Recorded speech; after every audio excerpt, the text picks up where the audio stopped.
Hello friends, this is Yuam. Thanks for joining me. Today I am sharing my approach to eating mindfully as a minimalist, and I will also share the technical tools as well as the hacks that I use to let go of overeating and my habit of eating too fast. For years, I was in a bit of a toxic pattern of consuming mindlessly, and this applied to not only me buying what was unnecessary material-wise, but it also manifested into destructive eating habits. And this included me constantly overeating. I was also often stress eating and becoming dependent on toxic food for some temporary stress relief. And in the past, I was always looking for more, and I was using material consumption to compensate for my inner deprivation and my feelings of not being good enough and not having enough, and my fear of facing some of the hardship that I was actively and mindlessly avoiding. So I was stuck in this mindset for years. I was unable to see the complexity of just simple good flavors, unable to see the miracles of plants, and unable to see how beautiful and joyful my experience of consumption can really be when it's done with awareness. So now that I'm into 6 years of minimalism into my other practices, including mindfulness, I simply focus on eating what I love. Not out of guilt, not out of shame, and not out of what others want me to do, and not out of what others tell. I choose to nourish my body by making my own conscious decisions through the entire process, through the unfolding, through the prepping of my meals, through the eating, the chewing, the cleaning, as well as the tidying up after my meal. So I first prepare the food with mindfulness. This includes choosing fresh and wholesome ingredients as much as possible within my budget and capabilities. And if possible, I try to go for unpackaged produce or any low-waste products. And for me, since I'm vegan, I go for plant-based ingredients. And I always say I do not force this upon others. I'm flexible, and I allow my friends and my brothers and sisters to eat what they want. So I don't feel resistant or feel any discomfort when I'm eating with others on a different path of their own.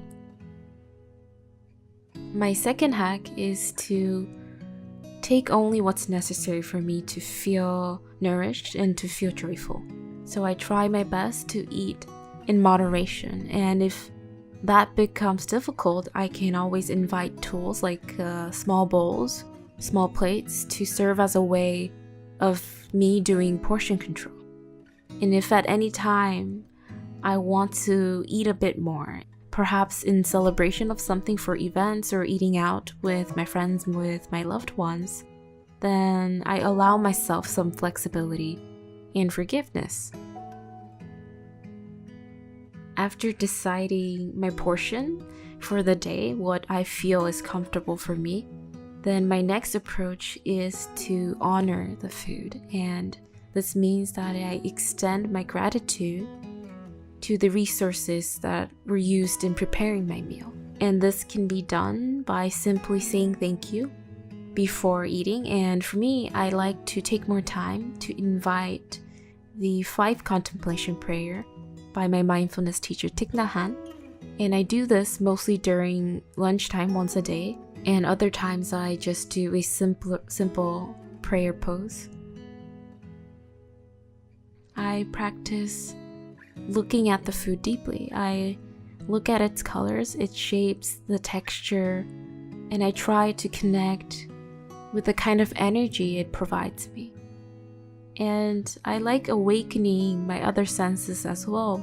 So I smell the food, I listen to the sound it makes when I chew with mindfulness, And this way, you can see the complexity, the details, and the miracles in even the most simplest and most unprocessed and somewhat boring meals. And it's not really about doing this 24/7 all the time when eating, but I feel that even just a little bit of awareness, a little bit more than my usual self, I'm able to see more of what I chose to ignore and what I've chose to disconnect from in the past. Mindfulness to me is not about being perfect or acting and eating like a Zen master. It's more about inviting awareness and doing the best I can to be intentional and choosing consciously the food that I put into my body, into my temple.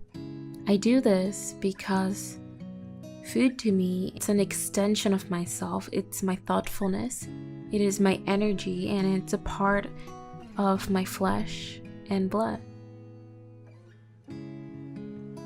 Another hack that I use is to clean and tidy up right after eating. And this is an important part of not only my mindful eating practice, but minimalism as well.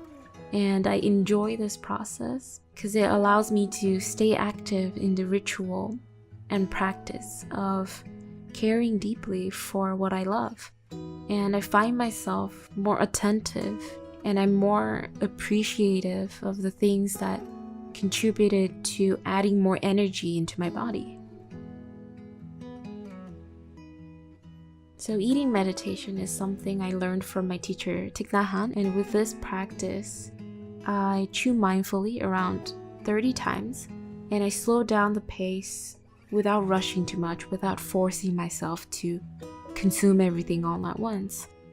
I also feel that there's physical benefits like less bloating, there's no sluggishness after chewing mindfully, and I feel much more energized instead of drained and tired after a meal. This to me, I feel like is the highlight of my practice, and I feel it's the most important hack for mindful eating, mainly because it's about being fully present with all that is without wanting more, without craving the unnecessary. So if you're also wanting to align more with this, I highly recommend diving into Thich Nhat Hanh's book Savor, and this was the book that helped me manifest a more mindful way of eating. And with Audible, you can always download Savor and listen to it offline at any time, anywhere you choose to be, and I'm so grateful and happy to team up with them to share Thai's audiobook when you visit audible.com/healyourliving, or you can also text Heal Your Living to 500 500. With the Audible membership, we can all receive 1 audiobook credit monthly and 2 Audible originals monthly as well, and some guided meditation selections. So hopefully Thai's audiobook can serve as a foundation or even as a guideline to get started on making some gradual changes and aligning more with a mindful lifestyle. And also, I would love to know what your next food or any diet related goal is, and what are you hoping to invite more into your practice. So let me know and share with me in the comments below. And the last hack on mindful eating is to practice compassion, and this to me is about living in a way that reduces the suffering of living beings, which is part of the 5 contemplation. This means I try my best to focus on my practice of compassion by choosing carefully and mindfully what nourishes not only myself but the earth as well. And I do this not by focusing on perfectionism or using force to manipulate myself or others to be 100% sustainable, 100% zero waste and plant-based. but my practice is on aligning with unconditional love and extending my compassion to everyone, including non-vegans and those on different paths, as mentioned before. So the key for me is to be the change that I want when it comes to diet, to be the mindset that I preach about, and to be the living example that what I share is doable and approachable. So I naturally allow my practice, my journey, to serve kind of as a source of perhaps some inspiration, some motivation, or a changing point for some of us in this community. And I also feel that real change on an individual level, like diet or lifestyle, as well as the change that comes in a more global and bigger scale, they all manifest when I approach it gradually, with flexibility, with more ease, compassion, and forgiveness along the way during the step-by-steps. So it's true that it takes time, it takes commitment, it takes consistency and focus, and it's good to always come back to some more compassion when I naturally experience some ups and downs, when I sometimes want to cheat or forget about being mindful of how I consume things. So whatever is coming your way, I support you fully, and it's okay to take it slow. It's okay to be flexible.